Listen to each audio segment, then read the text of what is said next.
ദാമ്പത്യ ജീവിതത്തിൽ വഴക്ക് ഒരു പ്രധാനപ്പെട്ട ഘടകമാണ്, എല്ലാവർക്കും അറിയാം. പക്ഷെ വഴക്ക് ഞാനിവിടെ ഹെൽത്തിയാന്ന് പറഞ്ഞാൽ നിങ്ങൾ വിശ്വസിക്കുമോ?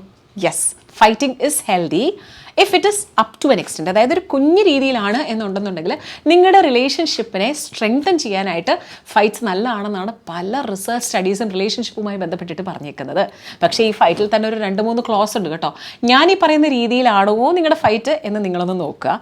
അല്ല എന്നുണ്ടെന്നുണ്ടെങ്കിൽ എങ്ങനെ നിങ്ങൾക്ക് നിങ്ങളുടെ ഇപ്പോഴത്തെ ഫൈറ്റ് ഒന്ന് മാറ്റി ഹെൽത്തി ഫൈറ്റ് ആക്കാം എന്നും നോക്കാം. ഓക്കെ, നമ്പർ 1 ഇസ് വഴക്കിടുന്ന സമയത്ത് കഴിയുന്നത് നിങ്ങളെപ്പറ്റി മാത്രം പറയുക. വീട്ടുകാരെയോ അല്ലെങ്കിൽ ബന്ധുക്കളെയോ നിങ്ങളുടെ ഫ്രണ്ട്സിനെയോ ഇവരെയൊക്കെ കമ്പയർ ചെയ്തിട്ട് സംസാരിക്കാതിരിക്കുക. Very important.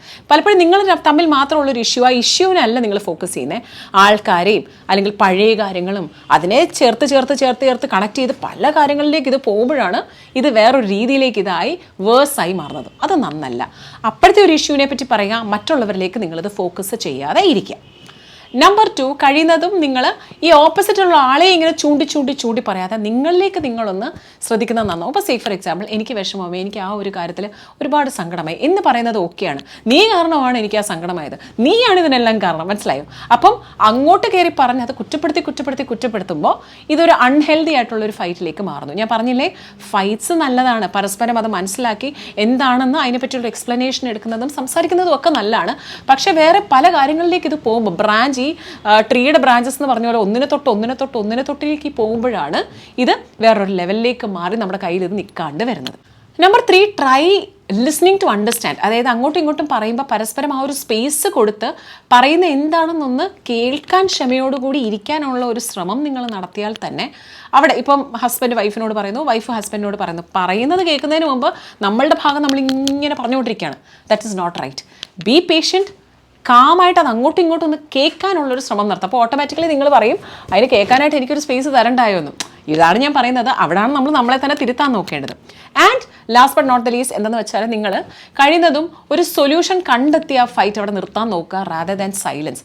ഇപ്പോൾ എന്തെങ്കിലും ഒന്ന് പറഞ്ഞു അവിടെ സൈലൻസ് ആയി നിങ്ങളങ്ങ് പോയി, വീണ്ടും അടുത്തൊരു പ്രശ്നം വരുമ്പം ഈ പ്രശ്നം കൂടെ ചേർത്തായിരിക്കും അടുത്ത പ്രശ്നം പറയുന്നത്, വീണ്ടും അടുത്ത പ്രശ്നം വരുമ്പോൾ ഈ 2 പ്രശ്നങ്ങളോട് ചേർത്തായിരിക്കും ഈ പ്രശ്നം പറയുന്നത്. That is not right.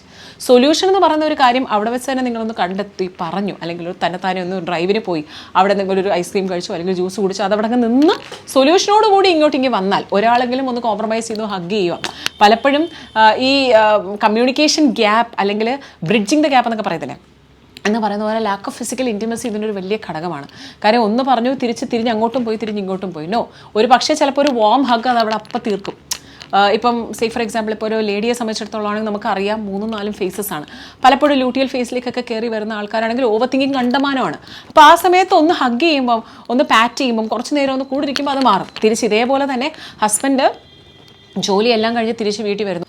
അപ്പോൾ പണ്ട് കല്യാണം കഴിഞ്ഞ സമയം തൊട്ടുള്ള എല്ലാ കാര്യങ്ങളും എടുത്ത് പറയാതെ എന്ത് ഇഷ്യൂ ആണോ ആ ഇഷ്യൂ പറയുക, അവിടെ സ്റ്റോപ്പ് ചെയ്യുക, സൊല്യൂഷൻ കണ്ടെത്തുക, മാറുക. അപ്പോൾ തന്നെ കുറേയധികം ഈ ഫൈറ്റ്സ് ഹെൽത്തി ആവാനായിട്ട് ഇത് സഹായിക്കും. Try it out.